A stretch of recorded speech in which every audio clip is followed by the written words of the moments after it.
Hello, welcome back to my channel and to another reaction video. This time I'll be checking out another Templin Institute info pack. This is for the Chimera for the game Resistance.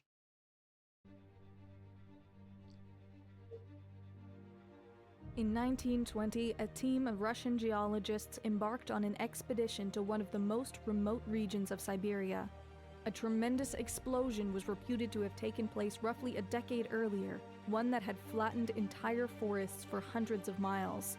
Upon reaching the Tunguska River, the expedition's guides would go no further, fearing what they called the Valleymen and speaking of superstitious tales of vengeful gods who slaughtered the surrounding wildlife. Only I love a this scant music. few They've played traces it a of the bunch of times. expedition were It's ever recovered very after they eerie. disappeared. But even as the Russian Empire retreated into isolationism and ties with the outside world were severed, strange tales started emanating from the reclusive nation. European intelligence services began reporting hundreds of ghost towns, entire cities abandoned, strange weather patterns and mysterious lights seen in the night skies. In 1948, the broadcasts of the 12,000 transmitter stations that constituted the Russian radio network were replaced by a single looping phrase: brotherhood, strength, and fortitude in the face of the angry night. Theories were rampant as to the cause of the Russian situation and included a biological or chemical disaster, some new type of weapon, or even Russian experiments. But when the true nature of this threat was revealed and broke through the Russian border fortifications and spread across the world, it was far worse than anyone could have imagined. They are known by many names. In Russia as the Angry Night, in Italy as the Deathless Plague, yet one other above all, the Chimera. This monstrous alien race are not a single species, but rather a collection of various strains united under a caste-based hive-like mentality. Each strain is the Very apparent similar result to of a biological Tyranids. weapon known as the Chimeran virus, which mutates and transforms humans and animals alike into new forms of hybridized life. This is accomplished primarily through small beetle-like parasites known as crawlers, which inject the virus into a victim's body, usually after entering through the nose or mouth. Ugh. Crawlers are typically deployed into populated areas through the use of Spire missiles, which can quickly infect entire cities in only a few hours. Once these parasites have fully merged into the host, the victim will fall into a comatose state, eventually transforming into one of the lower strains of the Chimeran race. To speed up this process or to create more advanced strains, infected bodies are retrieved and then taken to a network of conversion centers. The Chimera fabricated here are far more capable variants than those created naturally and are routinely augmented with cybernetic implants, most notably external cooling mechanisms which help offset the Chimera's dangerously enhanced metabolism. The most common Chimera strains vaguely resemble humans. I do although love the regularly designs of include these up to monsters. 3 pairs of golden eyes and grayish-green skin. Within the Chimera's hierarchy, these species fill the lowest tiers of the worker and warrior castes. The more advanced but less common Chimera strains vary wildly in appearance, and often fulfill a very distinct role or have been designed to function within a specific environment. In rare cases, the Chimera have been known to reconstitute thousands or even tens of thousands of human bodies into enormous creatures reaching heights of 300 feet or more. In response to changing conditions or local resistance, certain Chimeran strands may be phased out by newer and more effective variants within a relatively short amount of time. Strains abandoned or cut off from the Chimeran hive mind revert to a bestial state and can become hostile to their former kin. Feral Chimera exhibit their own form of hierarchy and seem to disproportionately Why include would the more they cut animalistic off this strains. from the hive mind, I wonder? The exact relationship between the various species of the Chimeran virus remains only partially explained, although generally, lesser strains serve higher ones who in turn exert some method of control over them. I do like that these things use technology as well. Of several dedicated leadership strains who use a type of telepathy to extend their influence. In a unique occurrence, a being known as Daedalus assumed sole command of the Chimera, replacing much of the leadership caste that had come before. The Chimeran ability to combine artificial and biological systems makes it difficult to distinguish Chimeran life from their highly advanced technology. They make use of a number of machines, ranging from mobile siege platforms, to enormous battleships and support vehicles.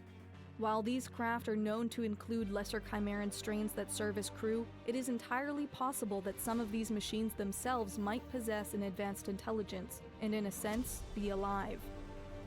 Perhaps the strangest element of Chimeran technology are the immense towers which have been uncovered across the world. While the design of these monolithic structures is clearly alien in origin, they are excavated from beneath the surface of the planet rather than built, suggesting the Chimera were active on Earth sometime during the distant past. Within months of the Chimera's overrunning of Europe, dozens of towers were excavated across the continent, and it soon became clear that they were interconnected, forming a vast planetary network. In several cases, larger hub towers were identified and destroyed by local resistance groups, disrupting large sections of the network in the British Isles and Western Europe, and leaving the Chimera there scattered and leaderless. Despite these setbacks, the Chimera were able to launch an enormous invasion of North America and further extend their network.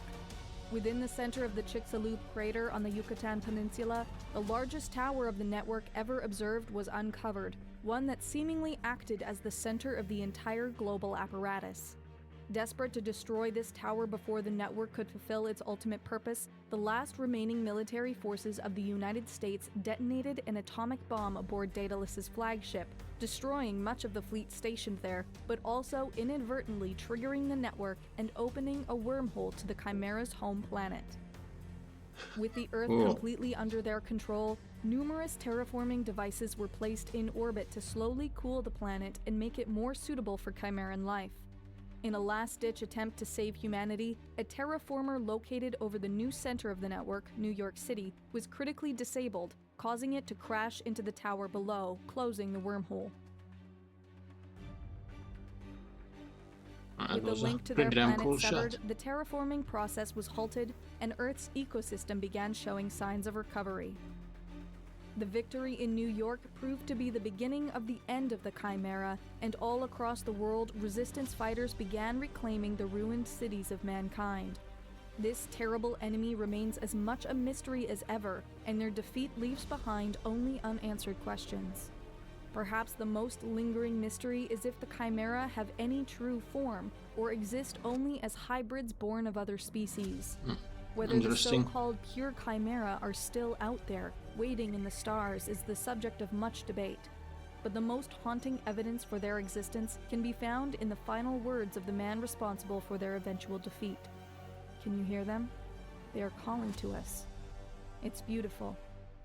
This is just the beginning. That's creepy. It clearly is, in fact. Well, that was quite horrifying, but not gonna lie, really damn cool. And yeah, I said it at the beginning of this species. It reminds me very much of the Tyranids in Warhammer 40k, and the fact that they used same music as they did in the Tyranids video. The biggest difference was that these things clearly rely on technology. They're highly advanced, and yeah, they didn't really tell what the origin of the virus is, or is it just, as they said at the end, just a collection of species is there invaded. Maybe there once was a chimera race, but that was long ago destroyed, and now the only thing left is the virus that mutates pretty much any other species in that way. I'm not gonna lie, at the end when they were telling how they desperate attempt to destroy the safe planet Earth and whatnot, this scene, blue sky being pretty damn common these days, but yeah, here we see a plane flying. All I can think of is that scene in Independence Day when that drunken pilot's like, hello boys, I'm coming home scene, or I'm back, hello boys, I'm back. That's it's been a while since I've seen Independence Day, but yeah, this scene very much reminds me of that. Pretty damn cool scene there. wormhole close. But yeah, other than that, I mean, it's a pretty common, story. Advanced alien race comes to Earth. First, they kick our ass in every possible way, but then uh, somehow humanity uh, manages to survive. I mean, it would be relatively easy to destroy human cities. They're kind of, hopeless, but in time, humans would adapt, and it would be harder and harder to, exterminate humans as their numbers are reduced and they hide to all corners of the earth. So, and in time, humans would, again, they would uh, learn new skills and imagine they used a lot of weaponry. Uh, Weaponry they stole from the Chimera as well. Wonder how hard it would be uh, to reverse engineer their technology in that way. At the end, when they said they're still wondering if there's, some lingering Chimera threat out there, there was a lot of technology left behind. Surely the next time around, there'd be more humanity would be more prepared. If you haven't guessed, I have not played the game, but yeah, it's very fascinating indeed. But yeah, what do you guys think? Write your thoughts down below. It's very subscribe if you want, and I will see you in another video.